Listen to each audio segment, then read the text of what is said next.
MQM ने MQM की पिटाई कर दी, तहलका केस खबर देने वाला हूं। तहरीके लब्बैक की कौन सी जगह को सील किया गया है, पाबंदी का खत किसने लिखा है, ये भी तो बताएंगे आप। और इंडिया पैरों में किसके गिरा है और किसको क्या कहानी सुना रहा है, यह खबर जानना आपके लिए जरूरी है। पाकिस्तान के झंडे का मतलब क्या, सबसे पहले पाकिस्तान। 70 साल बाद भी आज कातिल की तलाश क्यों जारी है। मैं जाऊंगा, मैं अडियाला जाऊंगा। आवारा कुत्तों का मसला किसने हल करना है। 18 को क्या होने वाला है, बिलावल की रखवाली की फौज भी तो देख लीजिए। नारे भुट्टो, नारे बिलावल। आइए अपने प्रोग्राम का बाकायदा आगाज करने से पहले ये जरूर बता दूं कि प्रोग्राम को आप हमेशा आखिर तक जरूर देखते हैं। आज के प्रोग्राम में मैं आपको ये बताने वाला हूं कि एमक्यूएम ने कैसे एमक्यूएम को मारा है। पिटाई पर पिटाई हुई है और उस पिटाई को दबाने के लिए कौन तैयार बैठा हुआ है, एक तहलका अंगेज खबर देने वाला हूं जो अब तक चार दीवारी से बाहर नहीं आई है। लेकिन हम खोलने वाले हैं वो राज जो अभी तक किसी को नहीं मालूम। लेकिन उसके साथ साथ साद रिजवी के साथ क्या मामला हो रहे हैं, कौन सी जगह पर आकर ताले लगाए गए हैं और ताले लगाने के बाद अब खत लिखने का फैसला किसने किया है, यह खत किसके पास जाने वाला है और दूसरी तरफ की तैयारी क्या है। लेकिन इन सब बातों के लिए जरूरी है कि आपको मालूम है कि इस वक्त हमारे चैनल पर पाबंदी है। हमारा चैनल इस वक्त दूसरे लोग नहीं देख पा रहे हैं, बहुत सारे लोग नहीं देख पा रहे, तो आपका फर्ज यह है, कौमी फर्ज समझ लीजिए, कुछ भी समझ लीजिए, कि आपको ये वीडियो ज्यादा से ज्यादा शेयर करनी है और ज्यादा से ज्यादा आपको चैनल को सब्सक्राइब करने की तरफ जाना है। डरिए नहीं, कोई लापता नहीं करेगा।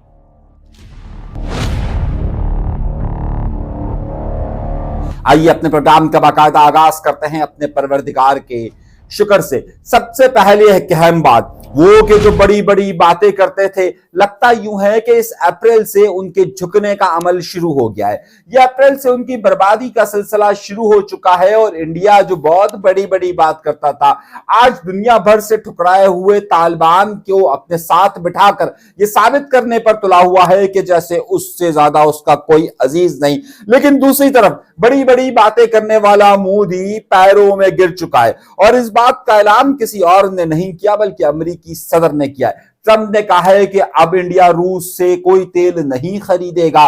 दूसरी तरफ पाकिस्तान ने तेल की कीमत कम हो रही है, खैर छोड़िए। लेकिन इस वक्त जो मसला है वो यह है कि इंडिया को आखिरकार घुटने टेकने पर अमेरिका ने मजबूर कर दिया है और वो इस बात पर राजी हो चुका है कि अब किसी भी तौर पर रशिया से तेल नहीं खरीदेगा। हार का मजा सिर्फ यहीं पर नहीं है, उसकी तमाम तर कोशिशों के बावजूद भी कि अफगानिस्तान के तालिबान हर सूरत में पाकिस्तान के साथ जंग का सिलसिला जारी रखे, वो उस कोशिश में भी नाकाम हो चुका है और इस मामले में कुछ आलमी ताकतें इस हद तक गुजर गई और इस तरह से मार पड़ चुकी है अफगानी तालिबान को कि अब वो मुंह छुपाए फिर रहे। 48 घंटों का टाइम लिया लेकिन पाकिस्तान ने खुली धमकी दे दी है और कहा है कि आखिर दहशतगर्द तक मुकाबला किया जाएगा और उन्हें अंजाम तक पहुंचाया जाएगा। इस कहानी का भी इख्तिताम नहीं हुआ। ये कहानी जो अफगानिस्तान और पाकिस्तान की सरहदों से शुरू हुई है, इस वक्त कराची के अंदर भी लड़ी जा रही है। कराची के अंदर 300 मकानात उनके गिरा दिए हैं। हैरत अंगेज तौर पर अफगानी पाकिस्तान का शनाख्ती कार्ड दिखा दिखा कर ये बात बता रहे हैं कि जनाब देखो देखो देखो हम पाकिस्तानी है। अब यहां शनाख्ती कार्ड बनने वाले नादरा वालों को आपको याद होगा कि सेनेट के अंदर इस हवाले से बाकायदा रिपोर्ट पेश की गई थी कि जनाबे वाला ये अफगानियों के शनाख्ती कार्ड किस तरीके से बने, उसे तो देख लीजिए। मगर ये खबर अभी यहीं पर रुकी हुई है। आइए एक बड़ी खबर आपको देने वाला हूं और बड़ी खबर ये देने वाला हूं कि कल बड़ा शोर मच गया कि बिलावल हाउस की सिक्योरिटी हटा दी गई है और उसके बाद मैंने क्या देखा पता है? नारे भुट्टो, नारे बिलावल, कदम बढ़ाओ बिलावल, हम तुम्हारे साथ हैं। आपको दिखाता हूं, ये है जियाले। ये जियाले वहां खड़े हो गए सो रहे थे, बैठे हुए थे, लेकिन जब कैमरा इनके ऊपर गया तो इन्होंने कहा कि हम सिक्योरिटी के लिए तैयार है। अब जाहिर है सिंध जैसी फैसिलिटीज तो बिलावल भुट्टो ज़रदारी को नहीं मिल सकती ना, जितनी सहूलतें वहां पर हैं। अब ये जियाले जो है वो तहफ़्फ़ुज़ करेंगे बिलावल भुट्टो ज़रदारी के बिलावल हाउस का, कितना कर सकते हैं ये एक अलग बहस है। मगर दो बड़ी खबरों का आपको इंतजार है और वही खबर आपको देने वाला हूं। तो पहली खबर के लिए तैयार हो जाइए, यहां वहां मत देखिए, मोबाइल को देखिए, सुनिए। अहम खबर यह है कि कल मैंने आपसे गुजारिश की थी और कल मैंने आपको बताया था कि साद रिजवी इस वक्त उनकी तबीयत बेहतर है और मैंने एक्सक्लूसिव खबर आपको दी थी। आज उस हवाले से एक और खबर मेरे पास आई है। जो लोग वहां पर मौजूद थे उन्होंने मुझे बताया कि आज मस्जिद रहमतुल आलमीन यानी कि वो मस्जिद के जो के मरकज तस्वुर की जाती है तहरीक लब्बैक का, उस हवाले से ये इत्तलात मौसूल हो रही है कि उसे सील कर दिया गया है। आज बीबीसी से लेकर तमाम बड़े न्यूज चैनल्स ने यह खबर जराए के बुनियाद पर चलाई है कि पंजाब हुकूमत एक खत लिखने वाली है और उस खत में वो आपने सुना ना गाना, हमने सनम को खत लिखा, ये वो वाला खत नहीं है, बल्कि ये खत जनाबे वाला ये है कि पंजाब हुकूमत ये चाहती है कि तहरीक लब्बैक पर पाबंदी आयद कर दी जाए और वफाकी हुकूमत इस पाबंदी को इंप्लीमेंट करे। लेकिन आपको याद होगा कि आज से पूरे के पूरे 3 साल पहले भी तहरीक लब्बैक पर पाबंदी आयद की गई थी और उस तहरीक लब्बैक पर पाबंदी आयद कर दी गई थी, उसे कल अदम करार दे दिया गया था। हाफिज साद रिजवी को गिरफ्तार कर लिया गया था और फिर एक मार्च हुआ था और उस मार्च के बाद यह फैसला हुआ था कि बाकायदा हुकूमत ने ऐलान किया था। उस वक्त शेख रशीद, जिसे बड़ी ताकतवर शख्सियत समझा जाता था, उन्होंने भी बैठकर यह ऐलान किया था कि हाफिज साद रिजवी को आजाद किया जाएगा और उन पर से पाबंदी खत्म कर दी गई और उनकी जमात को कल अदम जो थी उसे बाकायदा काम करने की इजाजत मिल गई। लेकिन एक बार फिर इस तरह की कोशिश की जा रही है। ये धमकी है या वाकई में हुकूमत इस बारे में संजीदा है, ये अमल देखने की बात है। क्या पिछली बार की तरह फिर एक धरना दिया जाएगा और फिर इस कल अदम को खत्म किया जाएगा या फिर अभी हाफिज साद रिजवी के मंजर पर आने का इंतजार किया जाएगा? इस कहानी में जानबूझ के कुछ लोग सस्पेंस पे सस्पेंस क्रिएट करना चाहते हैं और इस मामले को मजीद आगे आगे आगे आगे आगे आगे आगे बढ़ाना चाहते हैं। कितना आगे तक जाएंगे ये जरा देखने का अमल है। लेकिन इस वक्त लगता यूं है कि जो पाकिस्तान के मुक्तदरा हल्के, जो पाकिस्तान की हुकूमत इस हवाले से कोई गुंजाइश देने के लिए तैयार नजर नहीं आ रही है। अब आ जाइए आवारा कुत्तों पर। ये कुत्ते भी क्या है, वो हबीब जालिब ने शायद कहा था कि ये 10 करोड़ अवाम जिसे कहते हैं गधे, अब मैं कुत्ते का लफ्ज़ इस्तेमाल नहीं करना चाहता, लेकिन बहरहाल फैज से भी इस तरह से बात की थी।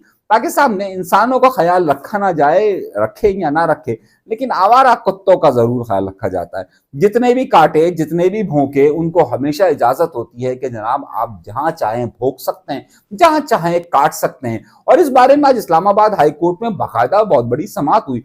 टीवी चैनलों की सुर्खियां लग गई कि आवारा कुत्तों को ना मारा जाए।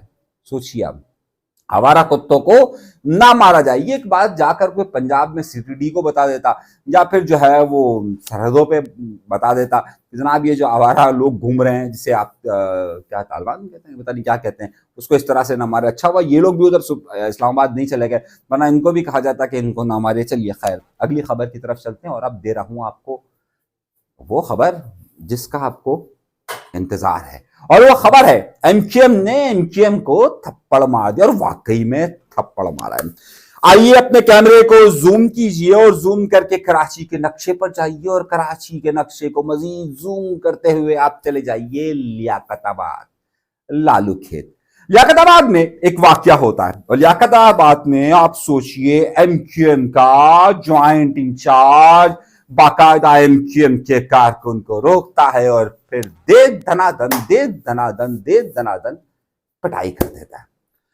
वो लोग ये कहते हैं कि इसने उसकी पिटाई की, वो कहते हैं कि इसने इसकी पिटाई की। जिस शख्सियत का नाम आ रहा है उसका नाम आ रहा है इरफान हबीब। लियाकताबाद के लोग बहुत अच्छी तरीके से जानते हैं और बहुत अच्छी तरीके से जानते हैं जिसकी पिटाई हुई है उसका नाम है अवैस। अब मामला यह था कि एक ने कहा कि उसने कहा तुम मेरी रेकी करते हो, यानी वो वक्त आ गया है कि अब एमक्यूएम की रेकी करेगी। लेकिन खैर, और फिर जो है ये मामले की कहानी कुछ और बन गई। वो जिस गली में बैठे हुए थे, आमतौर पर इरफान हबीब के मुतालिक बहुत सारी बातें कही जाती हैं, पता नहीं सच है या नहीं है, लेकिन एमक्यूएम के बहुत सारे ग्रुपों के मुतालिक ये बात कही जाती है कि जनाब वाला ये लोग, कुछ लोग जो हैं वहां पर शायद पोषंस में मसरूफ हैं, शायद हो सकता है। खैर, लेकिन ये मेरा काम तो नहीं ना था करना, लेकिन खैर आइए।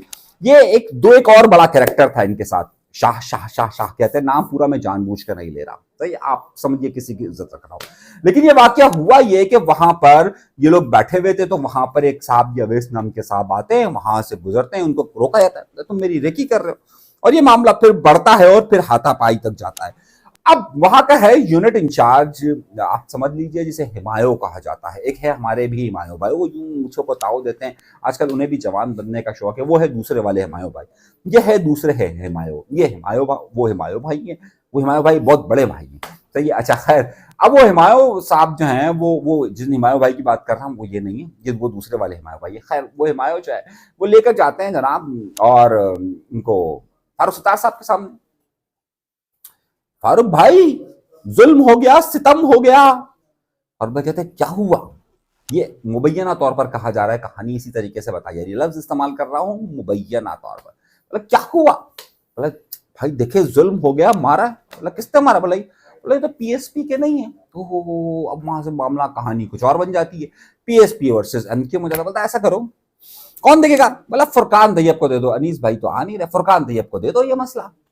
अब फुरकान तैयब को दे दिया था मसला। अब फुरकान तैयब आपको पता है आजकल इधर भी हैं उधर भी हैं, उधर भी हैं इधर भी हैं, इधर भी हैं उधर भी हैं, यानी कुछ लोग कहते हैं जिधर देखें वो, यानी कि इधर समझ गए ना, यानी इधर वाले विंग के साथ भी कुछ लोग कहते हैं कि है, कुछ लोग कहते हैं ये उधर वाले विंग के साथ है। अब ये नहीं मालूम कि क्या है, लेकिन अब जाहिर है फुरकान तैयब के पास मसला जाता है और दो अलग अलग ग्रुपों का मसला होता है, पीएसपी वर्सेस ये और फुरकान तैयब, जाहिर है फिर अब अच्छा फुरकान तैयब के साथ एक और नाम भी आ रहा है, जिन पर जो है पिछले दिन बाकायदा पाबंदी लगाई गई कि उस होटल में ना बैठा जाए। नाम ले लूं क्या, चलिए इशारतन बता देता हूं, सूरज चला जाता है तो रात में क्या आता है, समझ जाइएगा आप क्या आता है इस आसमान पर, तो आप समझ जाएंगे क्या आता है। खैर इतनी अंदर की खबर, तो वो जो नेफे के अंदर पिस्तौल चलाते हैं ना, नेफे के अंदर पिस्तौल, सीटीडी के अंदर आजकल रिवाज चला है वो नेफे के अंदर पिस्तौल, उनको भी नहीं होती है जितनी खबर मैं रखता हूं इन सियासी जमातों के मुतालिक, चाहे कोई भी सियासी जमात हो और क्या रखता है। लेकिन खैर अब फुरकान तैयब ने जो है वो ये मसला इधर नहीं उधर नहीं, ऐसे नहीं ऐसे नहीं वैसे नहीं, यूं नहीं यूं नहीं, और मसला चला गया डब्बे में। खुद सुना है मैंने कि वो जो हिमायो साहब गए थे, ये वो वाले हिमायो भाई नहीं है, वो जो मैं जिसका जिक्र कर रहा हूँ वो मुझे यूं करते हैं, हमारे बहुत अच्छे दोस्त हैं हिमायो भाई। अगर किसी को एक और इज़्दवाजी मामलात का भी मामला हो तो हिमायो भाई के पास बहुत अच्छे वजीफे देते हैं, वो हमारे जो दोस्त हैं हिमायो भाई। तो और माशाल्लाह उन्होंने जो है वो रिकॉर्ड तोड़ने वाले हैं मौलाना तारिक मसूद साहब का और इकरारुल हसन का, वो जो हमारे दोस्त हैं हिमायो भाई उनका जिक्र कर रहा हूँ, ये वाले हिमायो साहब का जिक्र नहीं कर रहा, सही है। वो हिमायो साहब जो हैं वो उनको कहा जाता है तुम्हें ये मसला लाने की जरूरत क्या थी, ये यूं था ये यूं था यूं था, और मसला जो है वो बहरहाल एमक्यूएम से पिट रही थी, पूरे बंद कमरों की इतलात थी ये, और फिर ये मामला ऐसे हो गया। अब बहुत सारे लोग ये कह रहे हैं यार ये फुरकान तैयब साहब यहाँ भी बैठ रहे हैं वहां भी बैठ रहे हैं वहां भी बैठ रहे हैं, ये मेरा ख्याल से कोई जगह है किसी निहारी वाले के पास, उसके पीछे और आज 16 तारीख है, हाँ मैं भूल गया था, लियाकत अली खान का मैंने जिक्र किया, तो आज लियाकत अली खान के मज़ार पर भी कुछ ऐसे ही लोग गए। अब जिनको मालूम है वो खबर जानते हैं और खबर को पता भी है कि वो किस तरफ की मैं बात कर रहा हूँ या कहाँ की बात कर रहा हूँ, लेकिन बहरहाल मैं किसी पे बात नहीं कर रहा, लेकिन ये एक बड़ा संजीदा मामला बनता जा रहा है, और ये जो आपस के तसादुम है ये एक शक्ल इख्तियार करते जा रहे हैं। कशीदगी जो ऊपरी सतह पर है वो निचली सतह पर वाज़ेह तौर पर नजर आ रही है, और अब फुरकान तैयब साहब के मुतालिक भी बहुत सारे सवालात किए जा रहे हैं कि जनाब ये क्या मामलात हैं। ये मैं आपको क्वेश्चन मार्क बड़े पढ़ के बता रहा हूँ, इस हवाले से मैं आपको बहुत सारी तफसीलात भी दे सकता हूँ, लेकिन फिलहाल मेरा क्योंकि मौजू नहीं, फिलहाल मेरा सिर्फ ये झगड़ा मौजू है, तो इसी को यहीं तक रखते हैं। अगला सवाल आपका बनता है 18 तारीख, वो दिन के जब मोहतरमा बेनज़ीर भुट्टो साहिबा 18 अक्टूबर 2007 को कराची तशरीफ लाई थी, अपनी खुद साख्ता जलावतनी को ख़त्म करके 18 अक्टूबर को उनके ऊपर एक खुदकुश हमला हुआ था जिसमें सैकड़ों लोग शहीद हुए थे। वो 18 अक्टूबर की बरसी आनी है, सानिया कारसाज जिसे कहा जाता है। उस हवाले से मेरे पास कुछ बड़ी दिलचस्प खबरें आई हैं, और वो खबरें जो हैं वो मैं आपको शेयर करूंगा अगले प्रोग्राम में। अभी तक के लिए इजाज़त दीजिए। अल्लाह तबारक व तआला आप सबको खुश खुरम रखे, आबाद रखे, सलामत रखे, कायम रखे। अल्लाह ने के बाद।